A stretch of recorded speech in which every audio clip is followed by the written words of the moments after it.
We are breaking down the Brentford game at Old Trafford. Manchester United 2, Brentford 1.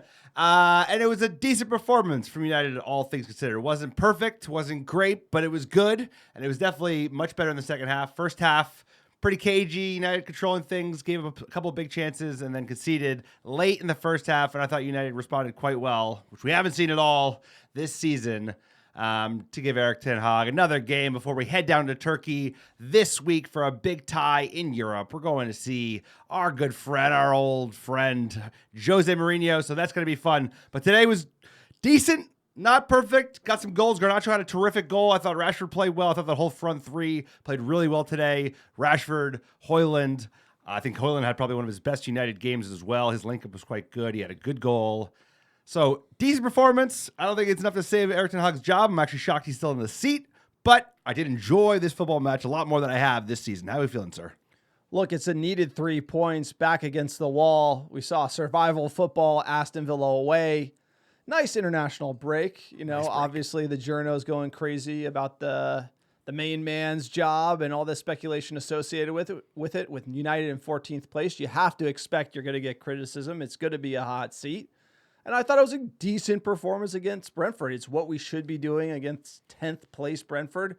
We get all 3 points. They looked a little off their game. You know, they lost a step during international break, but we gained a step, right? The step we gained was Hojlund looked really sharp. Bruno on his A game. I thought Johnny Evans continued his form. Garnacho looking lights out as he has done this season. So regardless, a great performance, clinical. It's what you needed.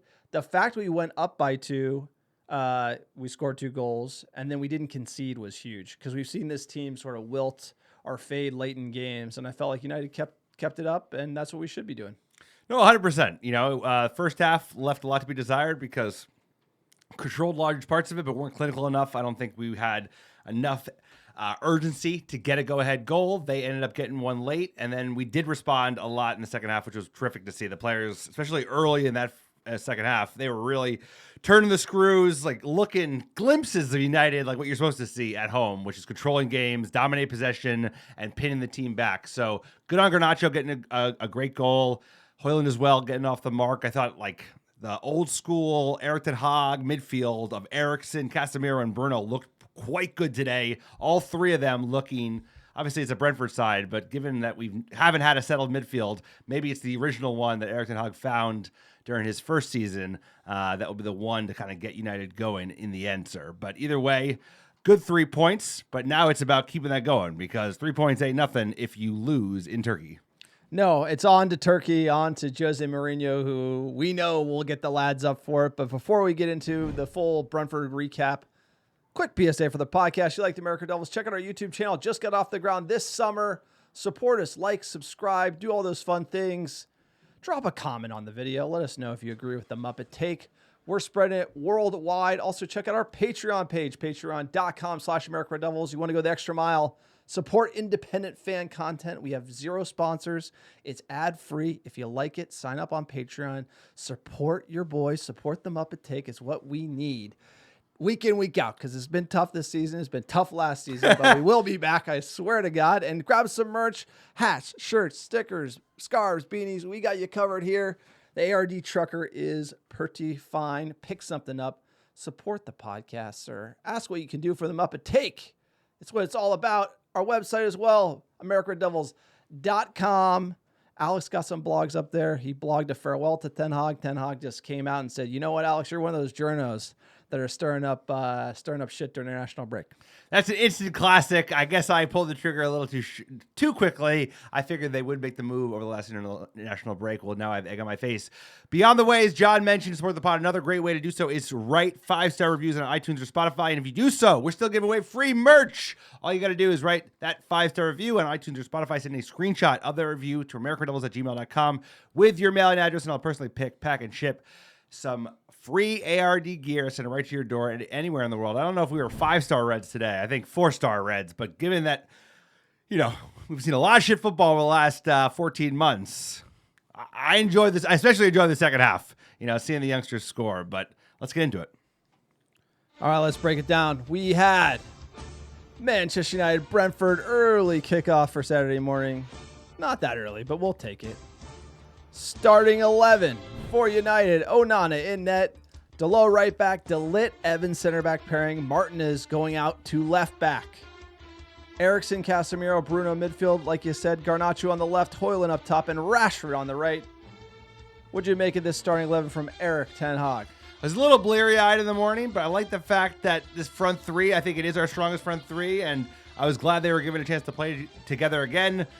I had to agree with you last time. It was like Garte's got the start, but he went with the classic midfield, and that actually seemed to pay off today. And then, I was a little surprised the Martinez shuffle, but given, Maz probably isn't ready to start. I think there was some kind of minor surgery. He was out. He's back.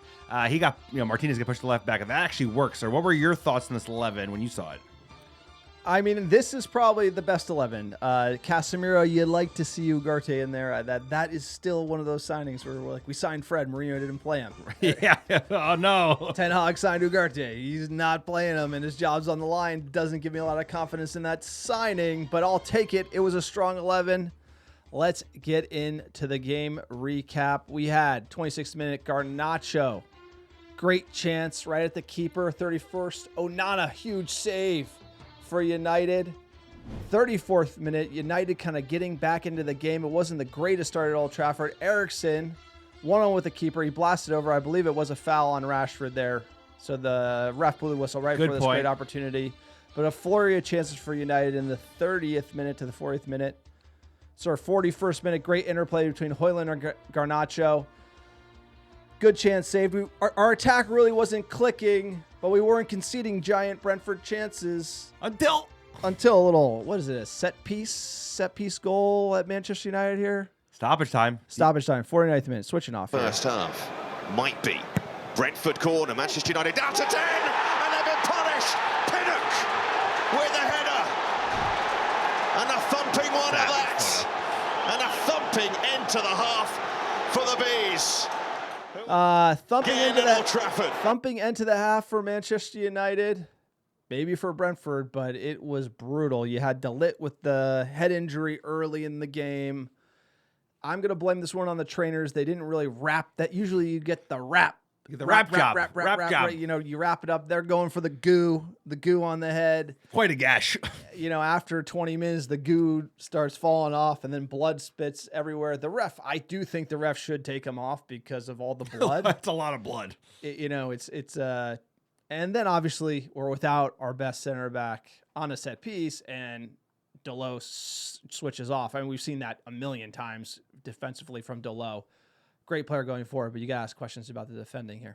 And this is one of those games where you thought it would be like, oh no, I've seen this before, right? It's like played pretty well in the first half, not great, like not clinical enough, but controlling the game. And then at the end, a little misfortune, right? Like you said, like should have been handled earlier in the game with the head injury, wrapping it up. He gets pulled off, which is the right thing to do, as you said, because he was gushing at this point. And then they can see near post where DeLitt would be. You thought like, oh no, we're back. I think the term is he was leaking. He was bleeding. Now, that is leaking. That is a lot of blood. But second half, a United side showed up in the second half, and it was great to see. Yeah, amazingly United come out of halftime full of piss and vinegar. Number 17, Alejandro Garnacho would get the goal. Rashford. Ball goes to the back post. Excellent ball. What a finish. Garnacho to equalise for Manchester United straight after half-time. And relief for Erik Ten Hag. And his eyes on the flag on the near side, but Garnacho, he stopped that. United needed that. Garnacho's been sharp all season, hitting the bar. I feel like coming in from the left, he's so dangerous. What a finish, what a goal, what a ball as well. No, it was a great finish from Garnacho. He deserved the goal. He could have had a couple goals today. I mean, arguably the best three players on the pitch were our front three. I think Garnacho had a terrific game. Hojlund, like I said, I think was his best United performance because his link-up play was so good. He wasn't just trying to body players. He was actually trying to get into space. And Rashford, right? That ball in. He had an excellent day as well. So let's go. This is what we need. This team needs some goals. We've been sputtering. I know it's only 2, but I'll take these goals because they were both fun. And then the 62nd minute, Hojlund would get his goal. Doing his work in the penalty area as well as outside of it. Eriksen, lovely flick, Bruno Fernandes. Hojlund, it's United to turn things around. And Erik Ten Hag will be delighted. Shout out Bruno Fernandes. What an assist there. And Hojlund with the death finish chips it over the keeper. United having a day, crowd back in it. The keeper wearing the baseball cap, getting cooked. Not a good look. It's always a good sign. Anytime, I think the Wigan keeper back in the day, he used to wear the hat. Friedel, right? Who was the American one from Sunderland, I think? He used to wear a hat, but that's always a good sign. No, Eriksen looking vintage and Bruno looking like his old self that we haven't seen much this season. I think him going on an international break, having a good performance as he usually does with Portugal, gave him a little confidence. And Hojlund, good player, needs some goals. This is a great goal from him, a very, very good finish in a little tight spot, and you love to see it because that shows the players feeling confident, and that's what you want a striker to be, right? It's all about confidence. We would get some subs. 74th minute, Xerxes for Hojlund. 88th, Ugarte comes on and basically you could put me in there at that point in the game. Ugarte and Lindelof for Casemiro and Evans. 91st, Mazraoui. Great to see him on for Garnacho. Standing O for Garnacho. It was a hell of a game for him. No, hell of a player, number 17. So I'm wearing the Argentina kit just for the lad. That was it. 2-1. United take it against Brentford. Look, you take 3 points. It's not the best performance we've ever had, but it was dominant. 23 shots to their 8, 11 shots on target to their 2, 51% of the ball. So, we did give Brentford quite a bit of the ball, but we're getting a lot of shots on target. We haven't really seen that this season, as well as we were kind of ruthless in finishing. No, we were. I mean, I wish we would create a little bit more. I wish our defending would have been a little bit better because arguably all of their chances. I mean, they had a rocket header, their goal that they did score, but there was nobody at the front post. Set piece again. That's I know. that. I know. But DeLit is usually there. But either way, it's better. It's not perfect. It's good. Good, not great. But given that we've seen shit most of the season, I'll take good. But is the manager, is he fighting shadows in the presser? I bet he is. All right, let's check in with the main man, Erik Ten Hag. He's going to tell everybody they were wrong, I'm sure. Let's go. Every game you win is important. And I think, again, and this team, you see, is togetherness, there's a fighting spirit. And today we add some determination and to score goals. And that is what we need, I think. The stats showing we play good football, we're coming in the right spots, but we don't score enough. We're not clinical enough, but today we scored 2 brilliant goals, and so we're very pleased with it. Still room for a bit more clinical extra, isn't there? I think there is always, and good is never good enough, but the 2 goals we scored were, I think, from high quality.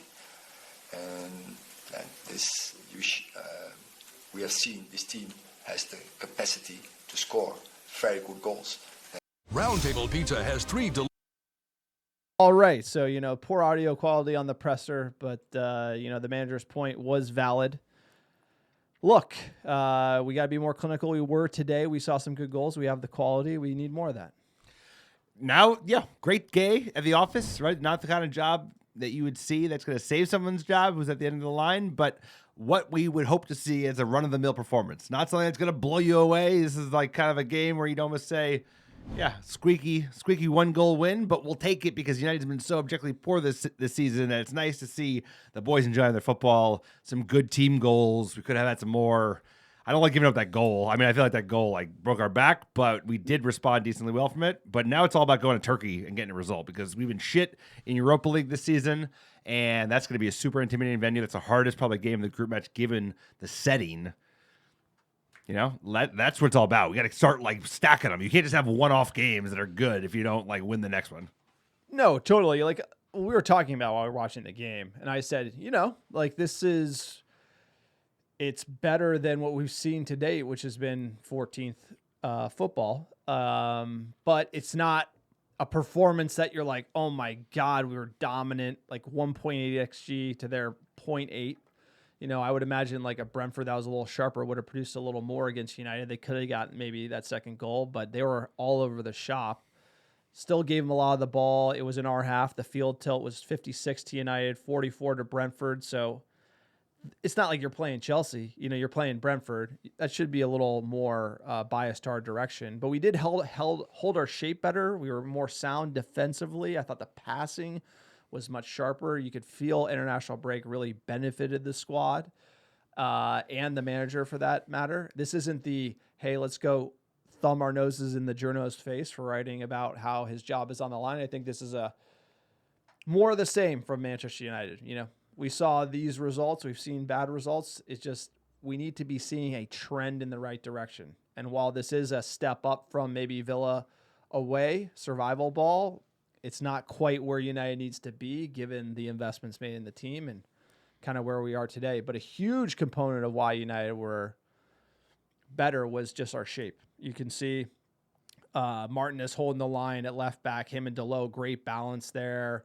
between our back line. I thought the midfield was very effective. Hojlund, who I've mentioned on the pod, can go missing in games, was coming down, actually having effective link-up play, which is really the first time I've seen it from him. So good on him for actually improving. And then look at the shape between Marcus and Garnacho. The switch was on. You saw Rashford looking for Garnacho with the diagonal. I feel like there was a plan. We executed the plan. Really refreshing to see from United. No, I think our shape off the ball was quite good. We looked like we had an idea of what we were trying to do, and everybody was aligned in terms of like what the strategy was in the given day. And like I said, I thought especially the front, the back four were solid for sure. I think that probably might be, maybe Maguire for Evans, depending on how you want to slice it. But with no left back, I think Martinez left back is a great option.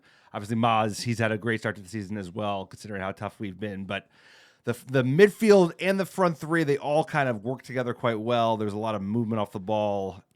It was decent performance, but like you said, it's on to the next one.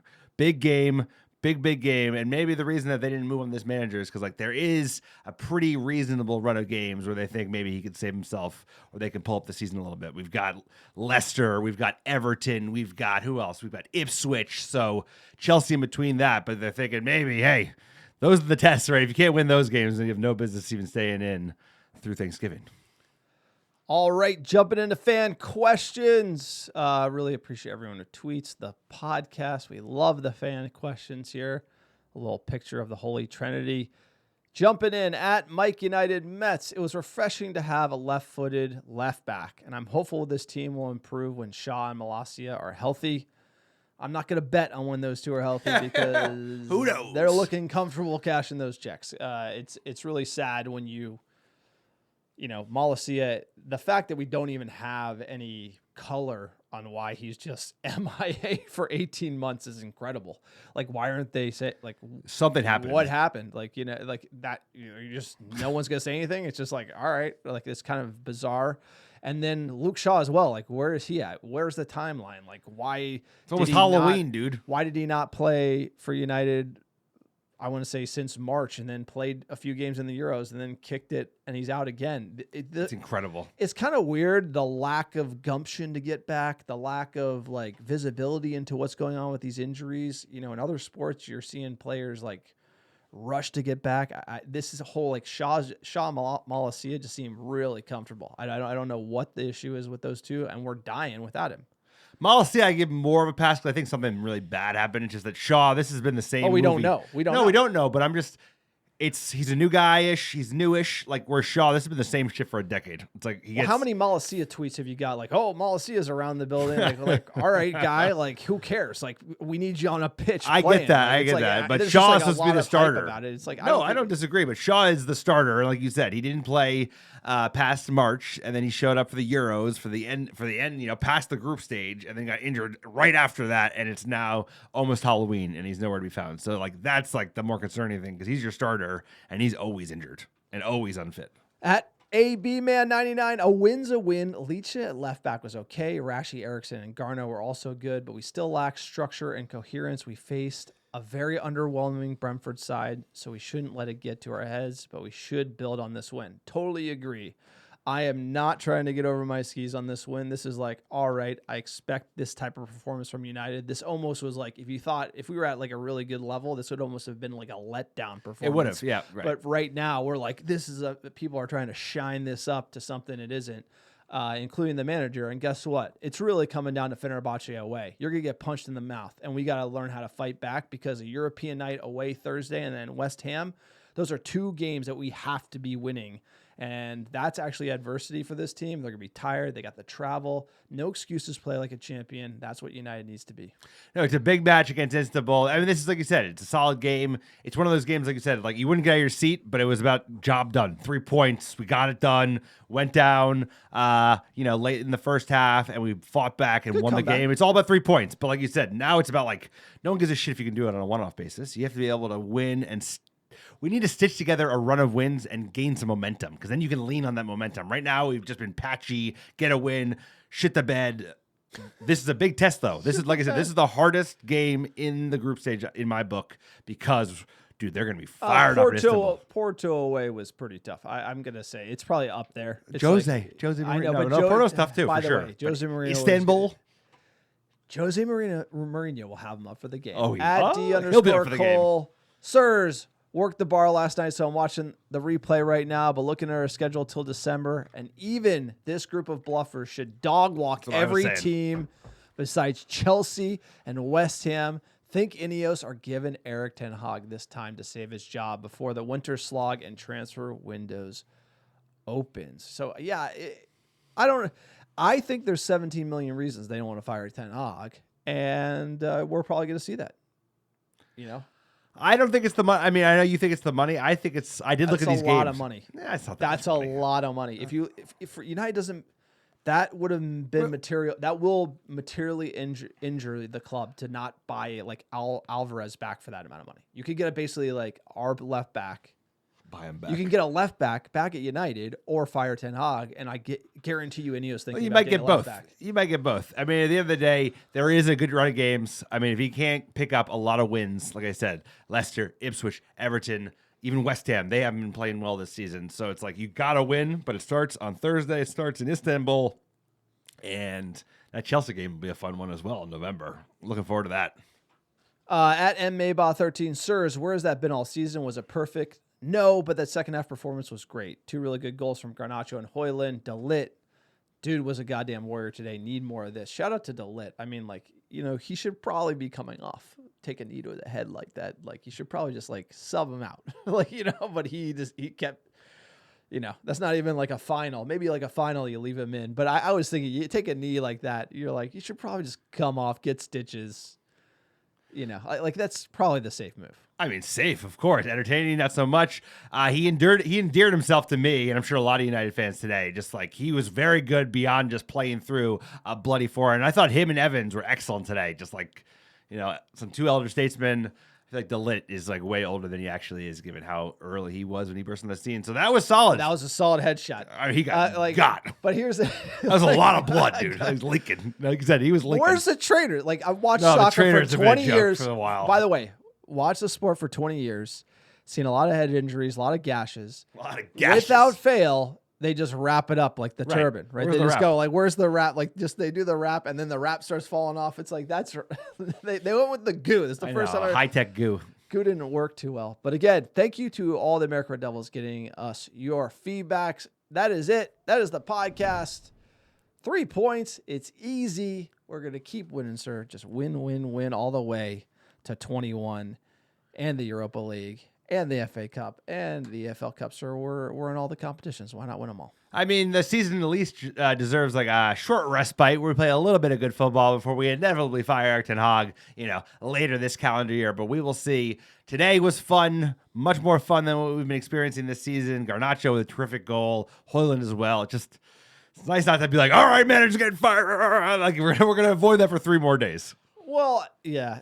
I'm just going to say my view on it is you don't give them a long leash because it's too much of this. It's just too flat. It's just like yada, yada, yada. It's like unless we go on a run, it should be over. It's just always never good enough, never horrible, right? But that's not good enough for Manchester United. I hate to say it, but it is the truth. It's like we need to be like looking at this team. You should be winning Europa League and you should be competing for top 4. And if you're not doing that at Manchester United, then what are you doing? And that's kind of where I come down on it.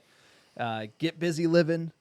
Get busy dying, right? It's like you got 2 choices. And I don't know if I think we're kind of, if we keep going this path of like, we're excited about the 2-1 Brentford homes, you're probably going to be in for a long season. Note to self, you're going to be in for a long season regardless. This is still Manchester United, and I don't know if you've been paying attention. It's still a mess. We'll be back. I just think they're not. We will, and it's going to take a lot longer than any of us want to admit on this pod or to ourselves. It's going to take I'd a say lot. we're not going to win the title before 2030. I don't. And I think it might be 2033 because 20 years feels about right for a drought. After we had as good as we were under Fergie, we were so dominant. We dominated the EPL when it became competing for the title by 2030. I'm talking about competing now, competing and then winning. I think by 33 we win. Yeah, but like you could get lucky competing and like Sure, also lucky. Like, they relegate City. Depends what they do. Send with them to the moon. It depends what they do with City. All right, that's it. That's the podcast. If you like American Red Devils, go to our website, americanreddevils.com, americanreddevils.store for merch, patreon.com/americanreddevils. Sir, give us our top 10 cities last 7 days. Let's pull it up, sir. Let's pull it up. We appreciate all the fans listening in. Don't forget to like, subscribe on YouTube. It goes a long way. It helps us get found. The pods keep ripping. This team's going to turn over eventually. It's kind of happened sooner rather than later. Is it going to happen this season? I don't think so. Here we go. Number 1, how you doing? How you doing? Dublin, Ireland. Los Angeles, California. Chicago, Illinois. Brooklyn, New York. Philadelphia, PA. Seattle, Washington. New York, New York. Washington, D.C. Atlanta, Georgia. And Houston, Texas. Appreciate all American Devils listening week in, week out. Couldn't do it without you. See you next week. Appreciate all of you each and every time.